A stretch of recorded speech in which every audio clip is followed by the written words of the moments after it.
Temitope Olatoyosi àgbékẹ́ àyàlá káàṣe ìsàmọ́dún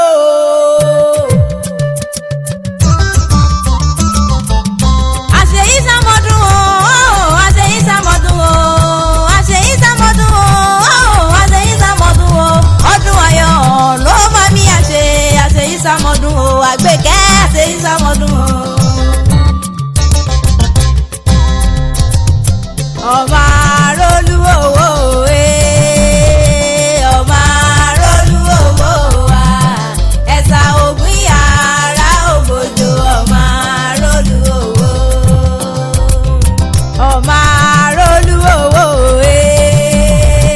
ọmọ arólú owó wa ẹ̀sà ògùn yàrá ògbójò ọmọ arólú owó. Olatoyosi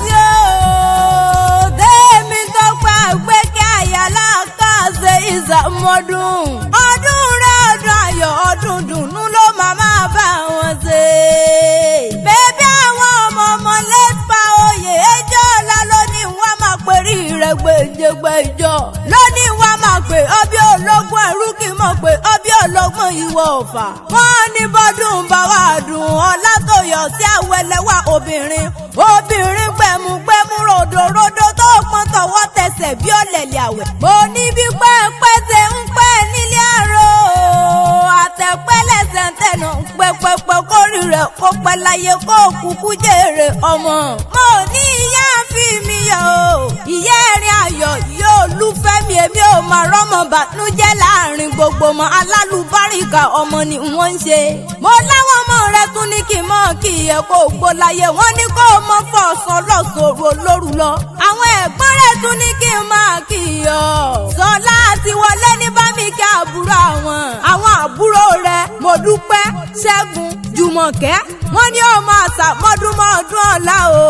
ó wá dílé bàbá tó bí ọ̀la ọmọ Grace àti Michael ọmọ tọ̀sán ni mi ìpè rí yẹn. ọmọ ẹni rẹ̀ jàn bí o. ìtàbálẹ̀ lọ́dúngbòde níṣẹ́lẹ̀ àwọn bàbá tó bí ọlọ́mọ ní ìlú Ìbàdàn nílé Olúyọ̀lé làwọn bàbá tó bí ọlọ́mọ. ọmọ àgbọ̀ sásá ogun mọ̀mọ́ sá ọmọ àgbọ̀ yàyàyàyà ogun mọ̀mọ́ ya. òkè gúlútú ni bàbá yín fi bọ́ ọ̀sàbàrí. Temitope o igbó sùúrù ni bàbá yín fi ń bò lógun. ológun oníkéré ọ̀sàbàrí òkò ọjà níjọba díjọ́jà Olatoyosi jájọ ránṣẹ́ pológun. àgbò dúdú ni bàbá yín fi bọ̀ ọ̀sàbàrí. ewúrẹ́ dúdú ni bàbá yín fi ń bológun. mari máa kọgun. Ìbàdàn ló Òjó Ìbàdàn ló Àjàyí Ìbàdàn ló Bíkúnlé Ìbàdàn ló Ògúnmọ́lá olódò ògbó kẹrin lójú ogun owó Sòkòtò kẹ̀mbẹ̀rẹ̀ bí ìjà. alágbèékẹ́ o àgbàlá Ògúnmọ́lá ti tó kókó ó sáré àgbàlá Ògúnmọ́lá jókòó bá bẹ́ẹ̀ lómi lọ. ẹ̀yin lọ́ máa rọ́gbìn mọ́ lẹ́sọ̀ bóyá kẹ́niyàn máa rí kéèyàn gbọ́ngàn òjò láró mi wẹ̀ nílé àrólú. ó yá àgbékẹ́ o ìyàwó gbọ́ láwọn Olúkáyọ̀dé Aláàká ni mo ní pé rí yẹn. àyàwó ní ìlú Ọ̀yọ́ o jẹ́ ń fẹsẹ̀ kan délú àwọn ọkọ̀ rẹ̀ wéré. Ọ̀yọ́ máa ti bá ní ìwọ̀n o ọ máa gbẹ́sẹ̀ kó yẹ̀yàn nílé àwọn ọkọ̀ rẹ̀. ọmọ kú ni wọ́n ti kó gbọ́dọ̀ gbọ́ márùn ni wọ́n tàrún ò gbọ́dọ̀ gbèdè. ikú ti ń pọ̀ ọmọ tí bàbá ń dúpẹ́ àrùn tí ń sọmọ tí yóò gbọ́dọ̀ gbin ni nílé bàbá tó bí wọn lọ́mọ. àgbàrá òjò tí ń bá níjà tí ń gbòde bàbá ẹni lọ́wọ́ ẹni ojú pàṣẹ kẹrẹmọdé ọmọ Àtìbà. Temitope o ọmọléèwé Federal Government Girls College ní Ṣàgámù ní 1990 ni wọ́n. beauty members and 19 babes. àgbọ̀yè ni wọ́n tún jẹ́ nínú ìjọ Kingland Church Colchester. òṣìṣẹ́ fẹ̀yìntì alámòójútó àwọn àgbẹ̀bí ni wọ́n.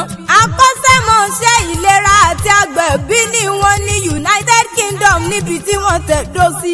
ọmọ ẹgbẹ́ Soroptimist ni ìyá wa awẹ́ ẹlẹ́wà àdìmẹ́bí pé rí yan alálùbáríkà obìnrin ni. títún sọmọ ẹgbẹ́ Inner Wheel Club ọ̀kan gbòógì tún ni wọ́n o. nínú ẹgbẹ́ Inspired Might Women's Club olórí obìnrin ni mo mí pé rí yan Temitope Olatoyosi àgbékẹ́.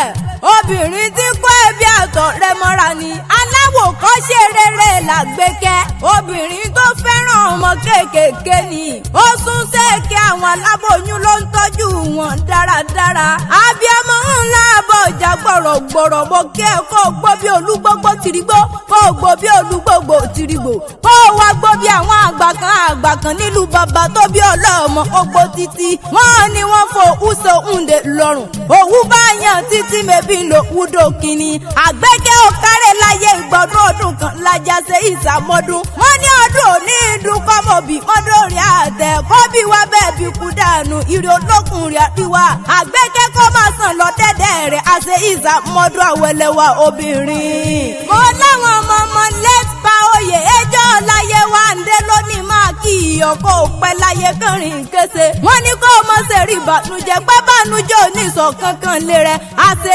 ìsàmọ́dún o àgbẹ̀sẹ̀ tán àgbèrèlé àlùkọ́sẹ̀ tó rẹ̀ òkòsùn mọ́ lẹ́ẹ̀mí aládùúkẹ́sẹ̀ tán mo rẹ̀ lè yẹ tó bí mi tèmi dá pé òhó Olatoyosi àgbẹ̀kẹ́ àyàlá káàṣe ìsàmọ́dún o ọmọ àrólú owó.